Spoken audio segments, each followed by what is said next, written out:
அதுவும் கூட அந்த மலைமேடு என்கின்ற ஒரு டிஃபென்ஸ் பகுதியில் இருக்கிற ஒரு குடியிருப்பு, அங்கிருந்து தான் இவர்களுக்கு குடிநீர் வருகிறது. எனவே அது ஏதாவது குடிநீரால் பாதிப்பு இருக்குமா என்கின்ற வகையில் தற்போது அந்த குடிநீரின் மாதிரியை கிங் இன்ஸ்டிடியூட்டின் பரிசோதனைக்காக அனுப்பியிருக்கிறார்கள். பொதுவாக குடிநீர் மாதிரி பரிசோதனை முடிவுகள் என்பது வருவதற்கு 2-3 நாட்கள் ஆகும். ஆனாலும் கூட இந்த பிரச்சனையின் தீவிரத்தன்மையை கருத்தில் கொண்டு மிக விரைவில் அந்த பரிசோதனை முடிவுகளை தர வலியுறுத்தவிருக்கிறோம். இந்த நிலையில் நம்முடைய துறையின் சார்பில் அலுவலர்கள் மாவட்ட ஆட்சித்தலைவர் அவருடைய அறிவுறுத்தலுக்கு ஏற்ப அந்த பகுதியை சுற்றி சுற்றி ஒரு 6 இடங்களில் மருத்துவ முகாம்கள் போட்டு மக்களுக்கு அங்கேயே போதுமான மருத்துவ வசதிகளை செய்து கொண்டிருக்கிறார்கள். தொடர்ந்து சட்டமன்ற உறுப்பினர் காலையிலிருந்து இங்கே வந்து அவர்களுக்கு தேவையானவைகளை செய்து கொண்டிருக்கிறார். இந்த மருத்துவமனையை பொறுத்தவரை அவர்களுக்கு தேவையான மருத்துவ வசதிகளும் மருந்து வசதிகளும் போதுமான அளவுக்கு கையிருப்பில் இருக்கிறது. இன்னொருவர் ஒரு 88 வயதான வரலட்சுமி என்பவர் ஏற்கனவே பல நாட்களாக படுத்த படுக்கையாக இருப்பவர், அவரும் இறந்திருக்கிறார் என்கின்ற செய்தியும் சொல்லப்பட்டிருக்கிறது. ஆக வரலட்சுமி என்பவர் 88 வயது நிரம்பி படுத்த படுக்கையாக இருக்கிறவர், அவர் இறந்திருக்கிறார். திருவீதியும் மோகனரங்கமும் இறந்த நிலையிலேயே மருத்துவமனைக்கு அழைத்து வரப்பட்டிருக்கிறார். இவர்கள் இறப்புக்கான காரணம் பிரேத பரிசோதனையின் முடிவில் நிச்சயம் தெரிய வரும். அதையும் கடந்து குடிநீரின் மாதிரி தற்பொழுது அனுப்பப்பட்டிருக்கிறது. குடிநீரால் ஏதாவது பாதிப்பு இருக்குமா என்பதும் விரைவில் கண்டறியப்படவிருக்கிறது. இப்பொழுது உடனடியாக நம்முடைய மாநகராட்சியின் ஆணையர் இந்த குடிநீரை அங்கே அவர்கள் இனிமேல் அதை பருகுவதற்கு தடை விதித்து மாநகராட்சியின் சார்பில் வாகனங்களின் மூலம் குடிநீர் விநியோகிப்பதற்கான ஏற்பாட்டை செய்திருக்கிறார்.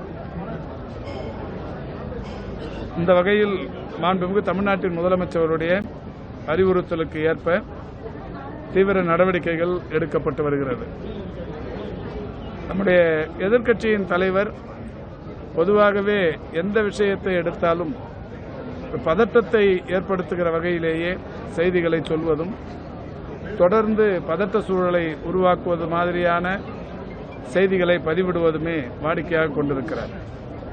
அந்த வகையில் தற்போது கூட இந்த மருத்துவமனையில் 30 பேர் அனுமதிக்கப்பட்டிருப்பதாகவும் 3 பேர் இறந்திருக்கிறார்கள் என்கின்ற செய்தியும் சொல்லியிருக்கிறார். இப்போது இங்கு இருப்பவர்கள் நேரடியாகவே நாங்களும் பார்த்தோம், நீங்களும் பார்த்தீர்கள். 19 பேர் இருக்கிறார்கள் என்பது உண்மை. இந்த இறந்தவர்கள் 2 பேர் இறந்த நிலையில்தான் மருத்துவமனைக்கு அழைத்து வரப்பட்டிருக்கிறார்கள். ஒருவர் படுத்த படுக்கையாக இருக்கிற 88 வயது நிரம்பியவர் ஒருவர் இறந்திருக்கிறார். என்றாலும் இவர்களுடைய இறப்புக்கான காரணம் இன்னும் 2 நாட்களில் பிரேத பரிசோதனைக்கு பிறகும் குடிநீர் மாதிரியின் அந்த ரிசல்ட்டுக்கு பிறகும் நிச்சயம் தெரிய வரும். அதை நாங்கள் பத்திரிகையாளர்களுக்கு பத்திரிகை செய்தி குறிப்பின் வாயிலாக அறிவிப்போம்.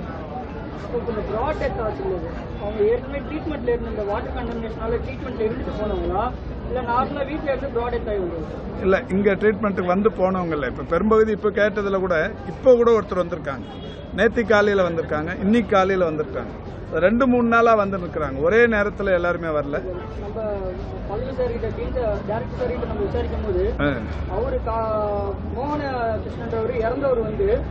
நேற்று வந்து போயிட்டு தான் அவர் இறந்ததா சொல்றாங்க. நீங்க சிகிச்சை பெறல.